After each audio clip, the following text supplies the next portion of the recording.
Fala aí, povo de Deus. Hoje a gente vai estar falando sobre a igreja de Sardes. É mais uma igreja da série As 7 Igrejas do Apocalipse e vai ser muito interessante, muito bom mesmo. A gente tem muito a aprender com essas igrejas, porque ela não fala só para a igreja da época, mas ela fala para a nossa igreja atual. Diz assim a palavra do Senhor lá em Apocalipse 3, do versículo 1 em diante: e ao anjo da igreja que está em Sardes escreve: isso diz o que tem os 7 Espíritos de Deus e as 7 estrelas. Conheço as tuas obras, que tens nome de que vives e estás morto. Sê vigilante e confirma os restantes que estavam para morrer, porque não achei as tuas obras perfeitas diante de Deus. Sabe algo muito sério? Primeiro a gente vai tentar identificar a direção de quem diz isso. A gente sabe que é o próprio Senhor, mas como ele se identifica para a igreja de Sardes? Ele diz assim: isto diz o que tem os 7 Espíritos de Deus e as 7 estrelas. A gente viu logo no início que o Senhor, ele, antes de trazer as cartas, quando ele se apresentou a João, ele caminhava sobre os candelabros, sobre os candelabros com as 7 estrelas nas mãos. Ou seja, ele caminha, ele é o Senhor que ele caminha. Jesus caminha em meio à igreja, sabe? Ele passeia em meio à igreja, ele traz uma intimidade com a igreja. E as 7 estrelas em suas mãos representa o ministério pastoral, sabe? Representa os pastores que ele direciona a palavra ao anjo da igreja. Então, agora ele está falando ao anjo da igreja, aquele que tem um ministério pastoral, aquele que cuida, que zela pela igreja, o responsável sobre a igreja. Ele diz, e quem é ele que diz? Aquele que tem os 7 Espíritos de Deus. O que seria 7 Espíritos de Deus? Sabe, toda vez que a Bíblia fala sobre o número 7, ele está falando de algo que é completo em perfeição. Jesus Cristo, ele passou pela terra e ele foi perfeito ao caminhar. Ele foi perfeito como homem, ele foi perfeito como Cristo, ele é perfeito como Deus. Toda a plenitude divina agora está nas mãos dele. Ele é um ser pleno e divino, ele é Deus. Então quem está falando com os anjos da igreja? Quem está falando com o ministério eclesiástico, o ministério da igreja na terra? Aquele que é perfeito e aquele que retém a plenitude do Espírito, ao ponto de derramar o Espírito Santo sobre a sua igreja. Sabe, você não pode entrar na plenitude do Espírito Santo se você não conhecer e aceitar Jesus como Cristo, o Salvador. Então, ele diz, olha, aquele que é o centro, aquele que é pleno na divindade, que está falando contigo agora. E ele diz: conheço as tuas obras, que tens nomes, que vives e está morto. Sabe, é uma palavra muito dura para uma igreja que aparentemente parecia perfeita aos olhos dos homens. Uma igreja que todos observavam e admiravam aquela igreja. E de repente ele diz: sê vigilante. E confirma os restantes que estavam para morrer, ou seja, a igreja está morrendo. Muitos já estão mortos e outros já estão morrendo, mas olha, consolida, confirma, levanta, alicerça esses que estão morrendo para que eles vivam também, socorre a esses. O olhar do Senhor está sobre a igreja, porque não achei as tuas obras perfeitas diante de Deus. Ele quer dizer, olha, aparentemente está tudo bem. Sabe, a igreja de Sardes, ela não era uma igreja que ela tinha prostituição espiritual, ela não era uma igreja de imoralidade sexual, ela não era uma igreja onde que tinham falsos mestres, falsos profetas, né, como aquela profetisa que nós vimos na igreja anterior. Ela não tinha ninguém que levasse a pecar erroneamente. Ela era cuidadosa, ela era perfeita em sua religião. Todos olhavam e admiravam, porque era uma igreja até com um potencial enorme, rica, sábia, Era uma igreja que ela fazia a obra, ela tinha a obra. Ele diz, eu conheço as tuas obras. Tem nomes que vives, ou seja, todos que olhavam falavam assim, é uma igreja perfeita.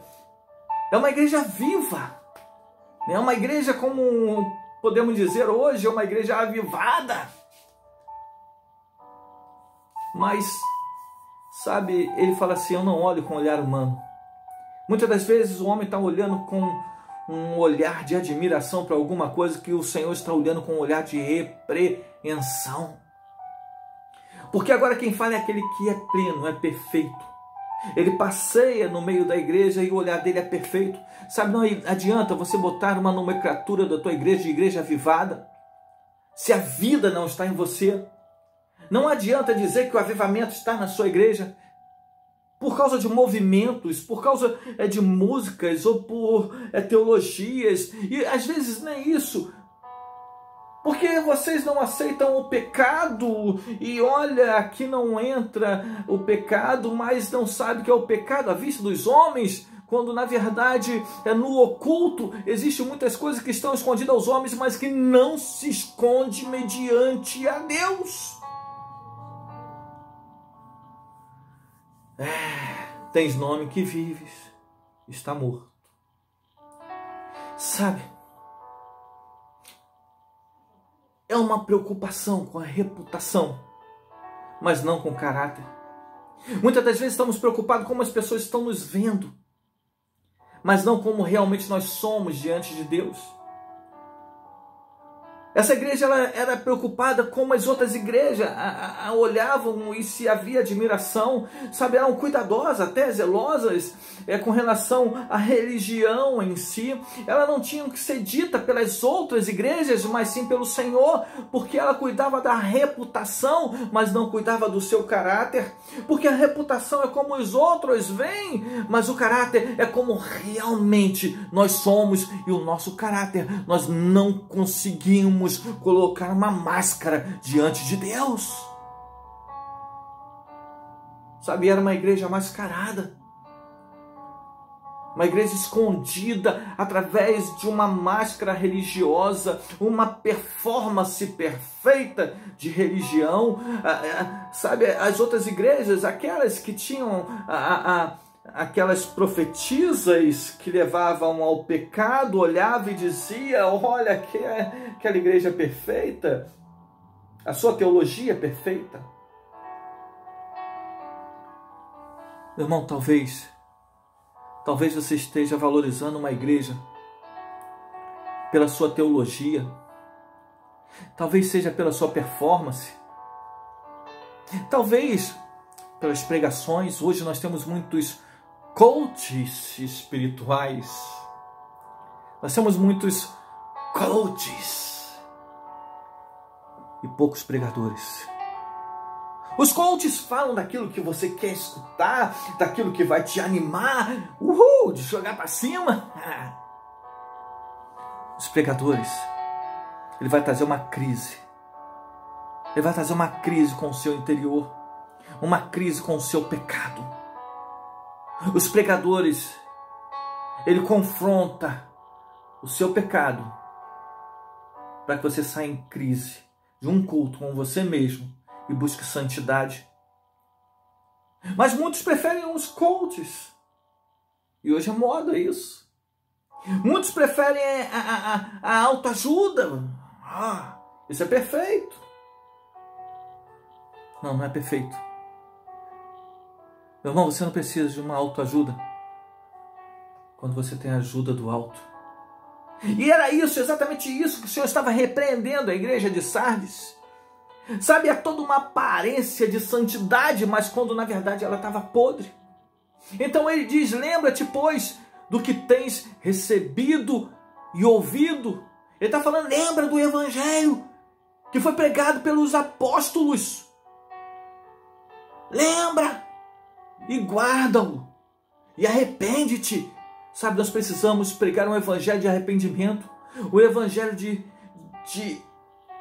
que venha impactar o coração do homem, coração de carne, aquele coração pecaminoso, para que se converta ao Senhor.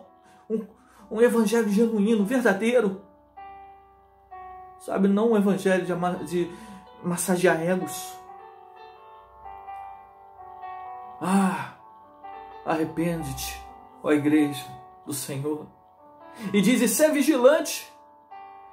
Virei sobre ti como um ladrão, e não saberás a que hora sobre ti virei. E diz, tem que ser agora o arrependimento. Sabe, eu creio que nós estamos vivendo essa época, o Senhor está para vir, e é agora que nós temos que buscar santidade, buscar mais ao Senhor, temos que nos arrepender de tudo aquilo que nós dissemos que era avivamento, e viver o pleno avivamento. Avivamento é ter o Espírito Santo na sua plenitude, e quem tem o Espírito Santo? Aquele que tem os 7 Espíritos de Deus, que é pleno, Jesus Cristo. Ele está prestes a derramar o seu Espírito sobre a igreja do Senhor, para que haja um grande avivamento. Mas para isso tem que ter arrependimento. Chore os sacerdotes entre o alpendre e o altar, clame ao Senhor. É momento de arrependimento da igreja. Oh Deus, é interessante que ele diz assim, virei sobre ti como ladrão, e não saberás a que hora sobre ti virei. Como o Senhor, ele mexe com o brilho das igrejas, né?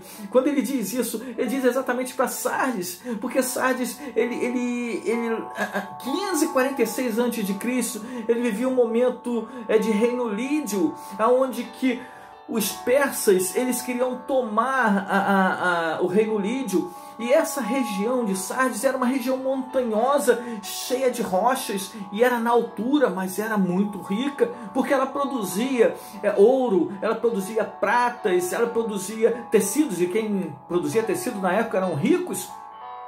Só que ela era impenetrável. Estrategicamente, ela estava posicionada em um local onde ninguém podia penetrar, porque enquanto os outros estavam nas planícies, ficava fácil guerrear e tomar, mas ela estava no alto, bem no alto. Então, quando os guerreiros subiam para tomar, eles eram mortos em meio ao caminho e caíam e voltavam. Elas estavam nas alturas. Seria muito difícil entrar naquela cidade. E eles eram prósperos. Só que o povo persa, eles queriam tomar aquela cidade, uma cidade reforçada. Então o que eles fizeram? Eles começaram a observar a cidade. Uma cidade impenetrável. Sabe, muitas das vezes é assim que nós nos portamos, nós parecemos impenetráveis, santos, irrepreensíveis aos olhos dos homens. E dizemos, não, o nosso negócio é com Deus, né? E guardamos os nossos pecados como se agradasse isso a Deus. O fato das pessoas não saberem, e pecamos a si mesmo, e temos prazer no pecado e não nos arrependemos do pecado. Não importa, o que importa é a reputação e não o nosso caráter. Não, o Senhor quer o seu caráter. Sabe por quê? Porque se você não tiver o caráter, você tem uma brecha na sua vida. E a Bíblia diz que o diabo está como um leão ao derredor, procurando uma brecha exatamente para entrar. Sabe aquele povo da Pérsia que queria entrar no reino lídio? Lá em Sardes.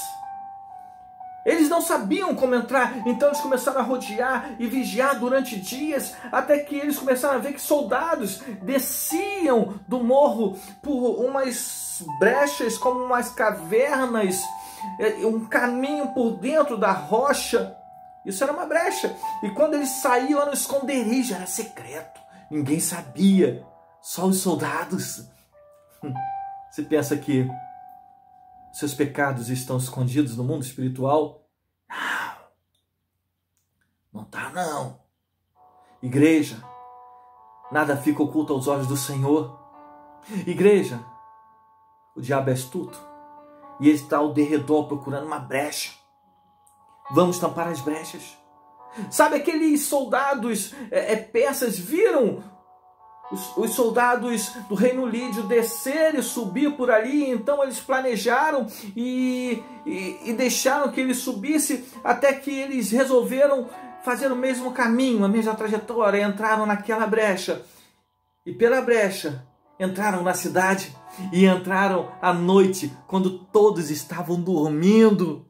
Pegaram todos de surpresa.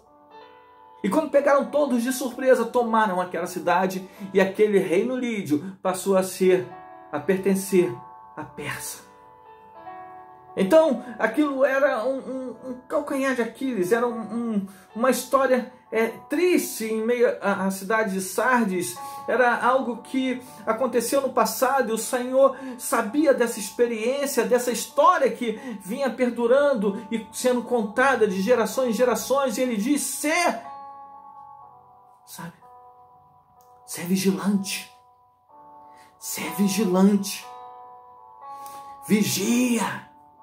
É momento da igreja vigiar, fechar as brechas.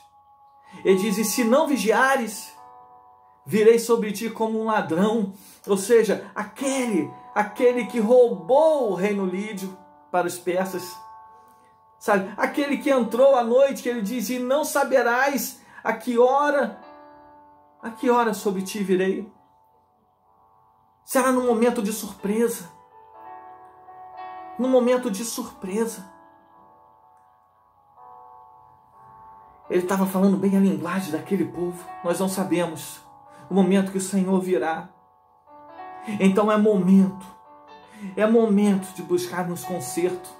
Sabe, é momento de buscarmos santidade, tirar a nossa capa de crente, a nossa capa religiosa. Sabe?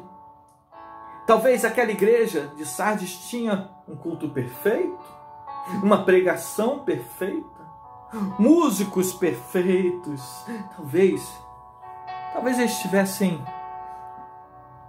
10 mil visitas em cada vídeo por dia no YouTube. Brincadeira, eu tenho muito pouquinho. Talvez eles se sentissem perfeitos, mas não eram. Sabe, a religião, ela faz você se sentir perfeito, mas você não é. Somos completamente dependentes do Espírito Santo de Deus, e é Ele, Jesus Cristo, através dele, da sua morte e ressurreição, só através dele podemos alcançar a plenitude do Espírito. Então você diz: então tudo está perdido? Sabe, a igreja da nossa época está dessa forma realmente? A igreja da nossa época está destruída pelo pecado, com a aparência de santa, mas é pecadora. Mas Jesus diz assim: mas também tens em Sardes algumas poucas pessoas que não contaminaram suas vestes, ou seja, que permaneceram em santidade, e comigo andarão de branco, porquanto são dignas disso. Sabe quem são essas pessoas? É você. Sou eu e você. Nós que temos o coração em Deus. Ele diz: o que vencer será vestido de vestes brancas, e de maneira nenhuma arriscarei o seu nome do livro da vida. Ah, glória a Deus! Nós vamos nos encontrar com Ele nos céus, seremos lavados no seu sangue, aleluia!